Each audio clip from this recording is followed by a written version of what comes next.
以下節目內容並非精密科學，只供參考，敬請留意。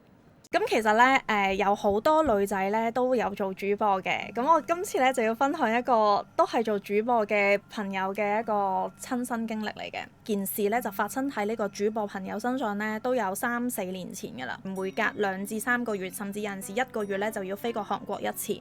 咁當然佢飛過韓國住咧就梗係要住韓國嘅。有陣時佢哋會住啲民宿，有陣時佢哋會住酒店。咁嗰一次發生事件嘅咧就係住酒店嘅。咁我姑且俾個假名佢先啦。咁個假名就係叫佢做咩好咧？叫個嘉嘉啦，即係個主播朋友就叫嘉嘉啦，同佳佳啦，好唔好啊？嘉嘉同佳佳，咁佢哋兩個女仔嚟嘅，就係 partner 咁樣做一檔生意。咁嘉嘉主力就係就係做 model 啦，同埋就係做一啲叫門面功夫，即係因為佢主播，佢本身都生得好靚嘅，咁而且身材又好好，咁所以其實通常見客啊或者係面對觀眾啊都係嘉嘉去做嘅。咁嗰次咧就係嘉嘉同埋阿佳佳兩個一齊咧就去韓國嗰度。通常佢哋都會一齊去採購啲衫，因為淨係得嘉嘉自己一個係攞唔晒啲衫翻嚟噶嘛。咁總之其實佢哋都係例行公事。咁嗰一次咧，佢哋就住某一間嘅酒店啦。咁亦都係好近佢哋平時攞貨嘅點噶啦。咁大家如果成日都去韓國嘅女士們，咁可能都會需要留意下，到底邊度買衫又平又可以批發又好住呢？又方便呢，咁樣。好啦，咁總之佢哋就係住咗一間嘅酒店啦。咁嗰間酒店呢，佢係俾咗個房 number 我哋嘅，係啦。咁個房 number 呢，就係305號房。OK，咁就唔係一間好高嘅酒店啦。總之都係有幾層啦。OK，我唔知幾多啦，我亦都唔知邊間啦嚇。總之就係305號房。咁佢當時呢入到去嘅時候，因為其實佢哋經常性去飛韓國嘅，所以其實佢哋都即係基本上係韓國通咁樣㗎啦。咁佢哋咧就通常就係買晒所有，即係第一日佢哋就 relax 下先啦。咁然之後咧就會係採購，第二日咧佢哋就會採購。但係咧佢哋第一日去到嘅時候咧，佢一入到嗰間酒店房咧，佢哋就覺得呢間酒店房都幾好喎，好即係都幾涼喎，冷氣佢都唔覺得有啲咩特別嘅。咁嘉嘉同埋阿佳佳咧，咁佢哋就一間2人房咁樣啦，一人瞓一邊咁樣啦。咁初時佢哋都覺得 OK 冇嘢嘅。咁通常咧2個女仔喺間房嗰度，而阿佳佳咧阿佳佳佢就係負責做幕後噶嘛。咁嘉嘉咧就係做幕前噶嘛。咁佢咧就同佳佳講就話我哋等一陣間咧可能出去食少少嘢之後咧，跟住我哋就翻到嚟，我可能要做直播喎咁樣。佢做門面擔當噶嘛，所以其實阿佳佳都會覺得 OK 冇問題，咁我就瞓埋邊嗰張牀啦咁樣。即係其實佢嗰間酒店房就係嗰啲好普通嘅一啲酒店房嚟嘅啫，就係咧一入到去左手邊就廁所，入邊就係2張床咁樣，再出邊咧就係再開少少就係有一個窗，跟住就有一啲好似吧台。一張小台小圓桌咁樣嗰種嘅啫。咁佢就諗住喺張小圓桌嗰度做直播，咁前邊就有個梳妝台咁樣嘅。咁佢就諗住喺比較開啲嘅地方，咁你唔會阻到佳佳啦咁樣。咁佢哋就話好啦，總之今晚我就要做直播。咁於是咧，咁佢哋嗰一日咧，咁落去食完嘢之後咧，咁就翻上去夜晚黑，佳佳咧就開始做直播噶啦。咁其實佢做直播咧都係啲普通傾下偈啊，即係聯誼下啊，即係同大家去講下我又去咗韓國啦，即係將會諗住入啲咩貨嘅衫啊咁樣，跟住又會睇下韓國當時街上面啲人會着啲咩衫啊，跟住又會 show 下自己身上面嗰啲衫啊，即係都係咁樣嘅直播嚟嘅。咁當時呢，其實就已經大概11-2點到㗎啦，即係其實都已經算係夜深嘅時間。咁當然啦，我哋香港人11-2點算乜鬼嘢嘢啊？我先啱啱開直播係咪先？咁所以其實通常主播都係大約係嗰啲時間凌晨先至活躍嘅。咁所以即係香港嘅主播其實都會好習慣呢樣嘢。咁佢哋嗰陣時去到韓國呢，咁總之佢都係照常咁樣開直播啦。所有嘅直播設備同水草姐姐而家咁樣 setting 一樣啦。咁然之後佢哋就開啦。咁當時呢，咁嘉嘉就開直播，佳佳咧就瞓喺埋邊，即係佢盡量就係盡量就唔好 show 到佢啦，因為佢唔係做幕前噶嘛，佢喺度做緊直播嘅時候，佢都唔會話走去搞好多嘢，開水喉啊，整啲聲響出嚟，即係總之就係好合作嘅，咁嗰個阿佳佳佢好合作嘅，咁啊佳佳一路做直播嘅時候咧，初頭咧都冇嘢嘅，但係咧做到去差唔多1個零鐘嘅時候咧，通常我哋做直播咧都係1個鐘頭起2個鐘頭，差唔多其實係第2個鐘咧先至開始會有啲觀眾會開始送下禮物，所以其實做主播係差唔多2至3個鐘，呢一啲係基本起跳嚟嘅。咁所以咧，佢做咗1個鐘之後咧，就開始個氣氛開始炒熱啦。咁開始有人送禮物嘅時候咧，咁突然之間咧，對面即係喺佢隔離房啦，就唔知邊度啦。總之因為佢哋喺酒店啊嘛，就有人敲牆，好大聲咁敲牆。咁係嗰啲初頭就敲咗1、2聲。咁開始嘅時候咧，阿嘉嘉咧就以為係阿佳佳。即係可能瞓喺度嘅時候，等佢可能撞到啊咁樣，因為佢係瞓埋邊嘅牆噶嘛，即係佢係瞓埋邊咁，所以佢側邊其實係有埲牆嘅，佢就以為係阿佳佳隻腳困到即係困到埲牆咁樣樣。咁初頭佢1、2聲佢冇理，但係點知咧，佢一路開直播，咁嗰啲嘅作牆聲咧就越嚟越勁，咁佢即係。咁佢，但當然我哋做主播嘅時候，我哋會好 focus 喺前邊個鏡頭嗰度，咁甚至乎係要睇留言啦，都要睇得好快啦。咁當時咧，佢就咁啊，因為佢作得好大聲，即係開始有少少覺得有啲困擾喎咁樣，所以佢就望一望啊佳佳嗰個方向。咁其實啲觀眾咧就話啊，點解你嗰邊有聲嘅咁樣樣？即係其實嗰啲觀眾係聽到佢喺韓國嘅呢間酒店嘅時候，佢係聽到觀眾都聽到有聲嘅嗰種咁大嘅聲響。咁當然啦，我哋啲直播設備都收音都勁嘅，咁所以其實聽到都唔出奇啦。佢話佢咧就係有房入邊係有其他人喺度嘅，因為佢同佢 partner 一齊過去韓國啊嘛。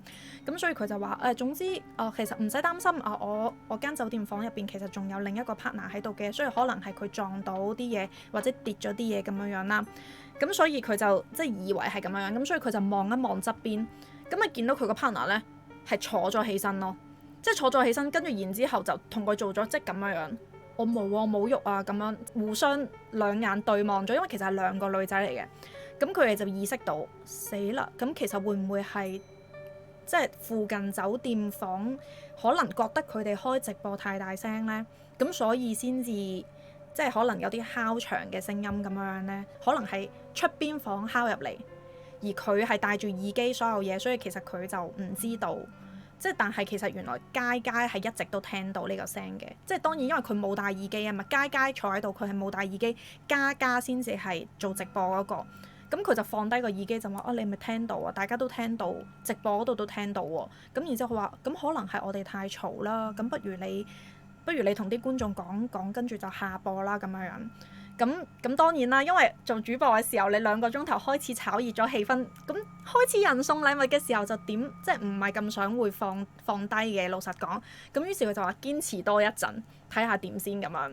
咁然之後咧，咁啊佳佳就照樣話冇事，咁可能係即係就總之就係講咗某一啲嘅藉口，跟住就繼續開啦個直播。跟住之後嘅直播咧，就開始嗰啲作嘢聲咧，即係嗰啲敲嘢聲咧，就越嚟越大，即係感覺到係好似隔離房有人好唔滿意咁樣拍牆咯。酒店咩人都有啦，係咪？咁佢都冇辦法啦。咁佢就因為實在太大聲太騷擾啦，咁佢就話咁算啦，冇辦法。咁佢都唯有要放棄嗰個直播，跟住就同觀眾講啦，我哋而家下播啦咁樣樣。唔好意思啊，下次聽日再繼續再同大家直播啦咁樣。跟住佢就總之都係照常咁樣刪咗播啦。咁刪咗播之後咧，咁佢就嗰一晚咧都冇事嘅，但係其實佢內心就已經係有少少，我明明都已經係收緊禮物㗎啦嘛，點解又要即係總之佢嘅心入邊就諗好多嘢。總之佢都仲係記掛住嗰個播嘅阿嘉嘉當時。咁所以佢就冇留意到佢間酒店房入邊有啲乜嘢。觀眾送禮物其實就係主播嘅收入嚟㗎嘛，即係佢嗰日咁樣樣炒熱咗個氣氛之後，跟住開始又要停播嘅時候咧，咁其實佢會有少少覺得心有不甘，咁難得先炒熱咗個氣氛。跟住咧，佢嗰一晚就同阿嘉嘉同阿佳佳咧就一齊落去酒店嗰度咧，就同嗰個酒店嗰個職員講，就係同 lobby 講，就係話我哋隔離房嗰度咧，好似係咪有啲住客好唔滿意啊？因為我係做主播嘅，所以其實可唔可以即係調一調房啊？因為之後佢哋都要喺間房嗰度，即係都係會持續做直播嘅。咁如果晚晚佢哋隔離都係覺得唔滿意，跟住有敲牆嘅話，其實都有啲騷擾咯，即係對佢哋自己有啲騷擾。咁當然佢哋好有禮貌咁樣落去講啦。跟住酒店 lobby 嗰個人咧，佢就打電話去用韓文去同咗佢哋其中某一啲人去溝通啦。跟住溝通完之後咧，就話冇理由㗎喎，不如我打一陣間等我主管嚟嘅時候，不如我就即係我再同你上去睇一睇啊，睇下你話即係你話隔離房有嘢響，咁佢哋就話冇理由咁樣啦。咁總之阿嘉嘉其實同阿嘉嘉當時咧，佢就諗住，喂，不如你快啲換間房俾我啦，我嚟緊嗰幾日我都仲要做直播㗎，你唔好咁樣對我啦，咁樣即係佢嘅心態係咁樣。嗰個有個主管嚟咗啦，跟住就幫佢看住櫃台，因為其實當時已經係夜晚黑好晏嗰啲時間，即係可能佢lobby 嗰度未必係有咁多人輪班，所以佢哋要揾多一個人坐喺 lobby 度先。跟住咧，本身喺 lobby 度嗰個職員咧就同咗佢哋上去酒店房，跟住就問佢話你哋住呢間房，你話隔離有人敲，即係有人敲你哋嘅牆，又或者剩。佢話其實咧，我想話俾你哋知咧，冇可能係咁樣嘅喎，你哋會唔會聽錯啊？咁樣即係一路行上去嘅時候，就一路喺度同佢哋咁樣講，你哋會唔會聽錯啊？跟住嘉嘉同阿嘉嘉佢話冇理由聽錯，我總之唔知道喺邊度傳嚟啦。總之就係一定係有人敲我哋，即係跟住然之後佢話我哋個直播咧係有 recording 㗎，我可以播翻俾你聽。跟住咧佢話哦得唔使，咁我哋一齊上去睇下啦。跟住跟住嗰個男仔咧一路即係嗰個 lobby 嗰個職員係男仔嚟嘅，一路行上去嘅時候佢又講咗一啲韓文啦，即係類似係重即係其實唔知係講乜嘢，總之就係佢哋係咁講啦。咁一路上去嘅時候，佢類似就係點解我叫佢換間房俾我啫？唔通真係咁 full 咩？咁樣咁總之佢哋就佢哋嘅心態，即係嗰兩個女仔嘅心態就係想你換間房俾我，唔好搞咁多嘢，我要換房。第二我要做直播咁樣。咁上到去嗰個男仔咧就用英文同佢講，即係個 lobby 職員同佢講話，其實咧你哋隔離呢一間房咧係倉庫嚟嘅，係 store room 嚟㗎。不過咧，我哋就係冇將嗰個，即係佢冇將出邊嗰個房牌咧，就換咗佢，即係冇寫住 store room。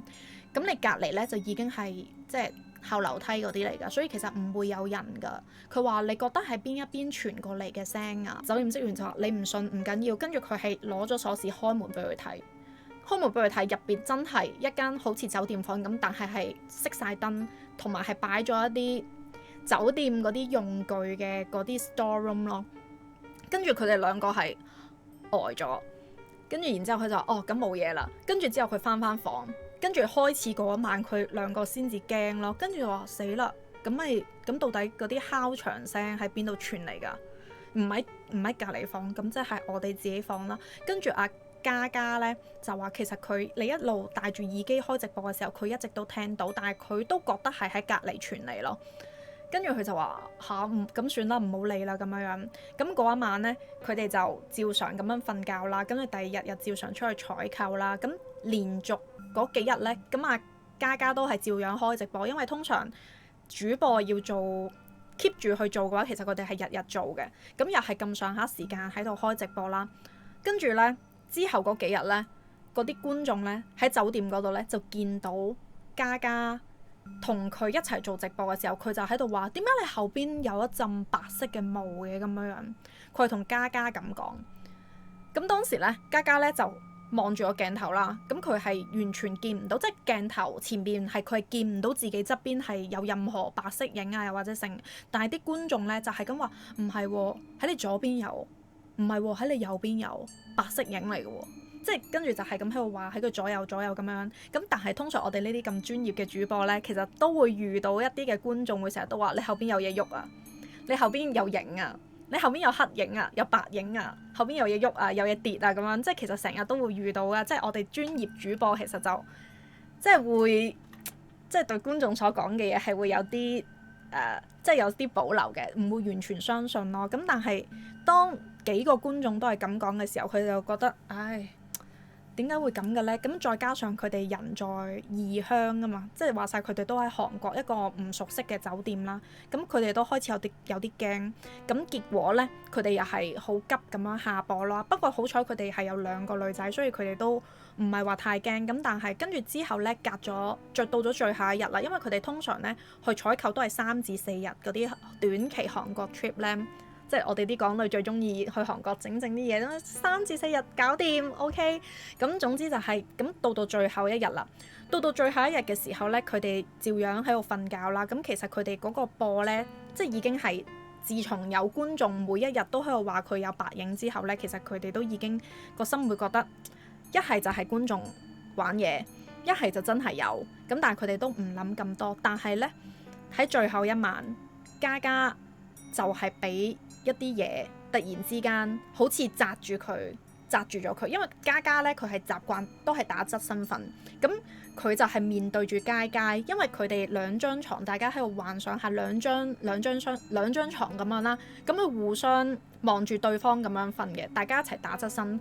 咁當然嘉嘉有陣時就會係打側身瞓啦，有陣時咁樣平躺啦。總之嗰段時間佢就係打側身瞓，佢係 feel 到有啲嘢咁樣壓落佢個膊頭嗰度，然之後咁樣壓住咗佢，跟住佢全身喐唔到。然之後咧，佢就 feel 到有一隻手喺佢嗰條腰嗰度攬落去佢條，sorry 係有隻手喺佢條腰側邊攬落去佢前面個肚個胃嗰個位。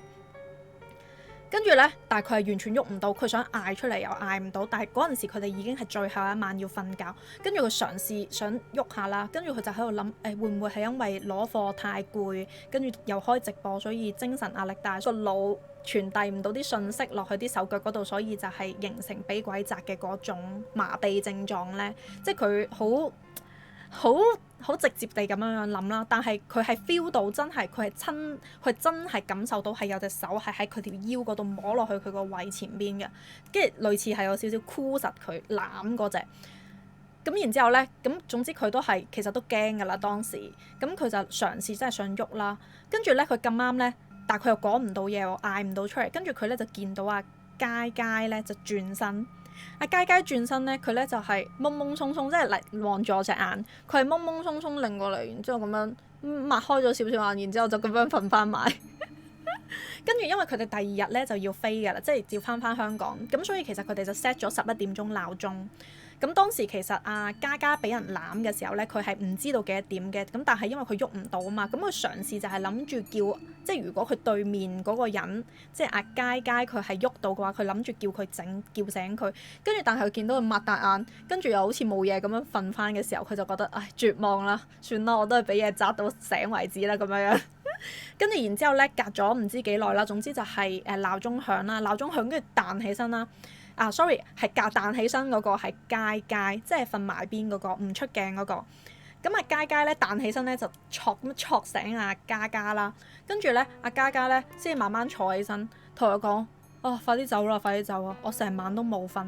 跟住佳佳就話：點解你成晚都冇瞓啊？跟住佢話：唔好講啦，我唔想講啊！即係講咗嘅話，你會驚嘅，算啦，我哋快啲走啦咁樣。即係仲好淡定咁樣咧，跟住就執嘢走啦。跟住到上咗機嘅時候，佢先至話俾佢知話我尋晚俾嘢攬啊。跟住但係總之而家走咗冇嘢啦，下次唔好再 book 呢間酒店啊咁嗰隻啦。跟住咧翻到嚟香港啦，咁嘉嘉咧佢係有男朋友嘅。翻到嚟香港，佢男朋友咧就係識少少泰國佛，即係佢係有玩佛牌嗰啲男仔嚟嘅。香港都好多人玩佛牌，唔係 Tiger 師傅，所以大家唔使估。OK， 唔係佢。咁樣然之後咧，咁佢翻到嚟啦，跟住然之後就同佢男朋友講話，佢係今次去韓國，即係遇到啲咁樣嘅事啊，唔知會唔會跟住佢翻香港咧咁樣。跟住咧，佢男朋友咧就同佢講話，冇嘢嘅，你睇下我哋屋企掛咁多佛牌，入唔到嚟嘅，入唔到屋嘅，放心啦咁樣。跟住咧嗰一晚咧，就到佢男朋友俾嘢砸。跟住佢男朋友係話俾嘢砸到係全身喐唔到，然之後仲要係類似有啲箍頸嘅嗰種感覺，即係箍實佢條頸嗰種感覺，就係真係同一晚，就係佢翻到嚟同佢男朋友講咗之後，佢男朋友安慰佢話冇嘢嘅，我哋屋企咁多佛牌冇事嘅咁樣。跟住之後呢，就到佢男朋友俾嘢砸，仲要佢男朋友係親身話翻俾佢知，我尋晚俾人箍頸。